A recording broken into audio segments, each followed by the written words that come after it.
მადლობას. უნიკალური ერთი სიტყვით ასე შეიძლება იმ ფაქტის შეფასება, არტეფაქტების შეფასება, რომელსაც არქეოლოგებმა კასპიის რაიონში მიაკვლეს, ნაპოვნია ჯერჯერობით უცნობი დამწერლობის ნაშთები. მეცნიერებს წინ დიდი სამუშაო აქვთ, არ არის გამორიცხული გრაკლიანის გორაზე ნაპოვნმა მასალამ მსოფლიო დამწერლობის ისტორია შეცვალოს.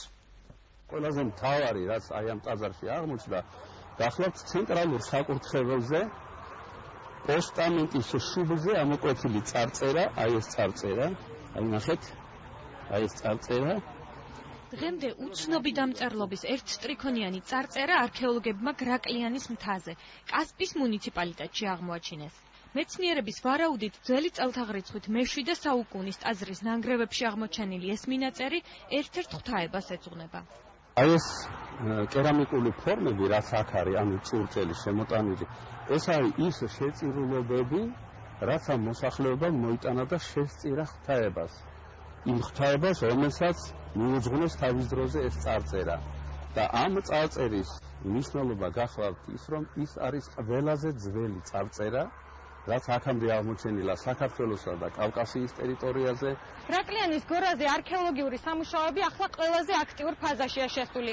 როგორც სპეციალისტები გვეუბნებიან, აქ აღმოჩენილი უნიკალური ნივთები ადასტურებს, რომ სწორედ ამ ადგილებში მილიონი წლის წინაც კი ცხოვრობდნენ ადამიანები, ისინი აცხობდნენ პურს და ატარებდნენ რელიგიურ რიტუალებს. აი ამ ნაწილში არ არის გამორიცხული, რომ ყოფილიყო საფქვავი.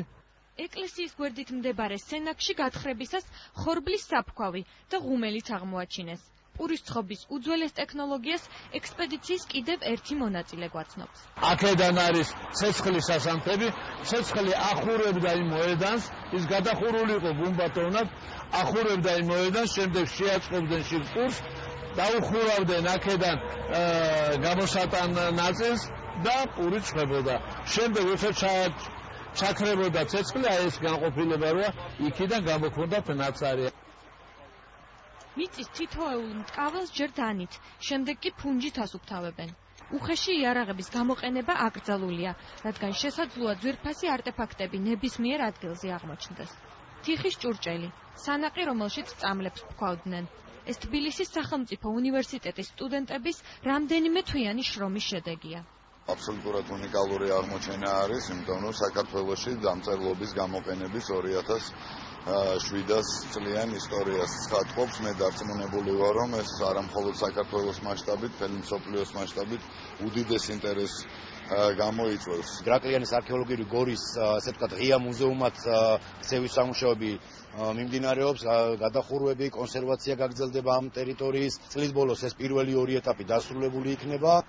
მალე ამ ადგილზე საინფორმაციო ცენტრი, ავტოსადგომი და სხვა ინფრასტრუქტურა მოეწყობა. დაინტერესებული პირები და დასავლეთისკენ მიმავალი მგზავრები კი პირველი გზისპირა არქეოლოგიური მუზეუმის დათვალიერებასაც შეძლებენ.